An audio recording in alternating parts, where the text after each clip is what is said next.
বাংলাদেশের তরুণদের বিপ্লবী চেতনাকে অসাধারণ বলে অভিহিত করেছেন সাবেক মার্কিন ভাইস প্রেসিডেন্ট আল গোর।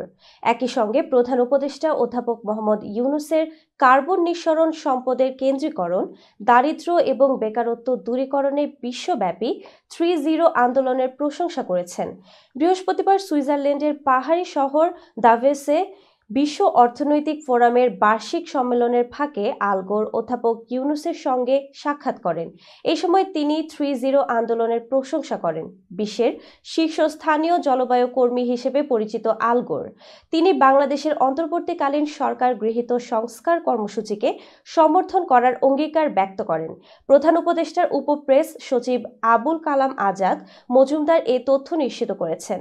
সাক্ষাৎকালে উভয় নেতা জুলাই বিপ্লব, জলবায়ু পরিবর্তন, বৈশ্বিক উষ্ণায়নের ক্ষতিকর প্রভাব হ্রাস করতে বাংলাদেশের অন্তর্বর্তীকালীন সরকার গৃহীত সংস্কার কর্মসূচি এবং নির্বাচন ও ভূ রাজনৈতিক বিষয় নিয়ে আলোচনা করেন।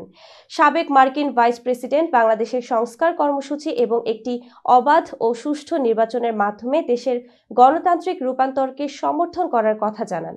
অধ্যাপক ইউনূস তাকে জুলাই অভ্যুত্থানের সময় আঁকা গ্রাফিতি ও দেয়াল চিত্রের উপর ভিত্তি করে রচিত শিল্পকর্ম সংকলন দ্য আর্ট অব ট্রায়াম্ফ বইটি উপহার দেন।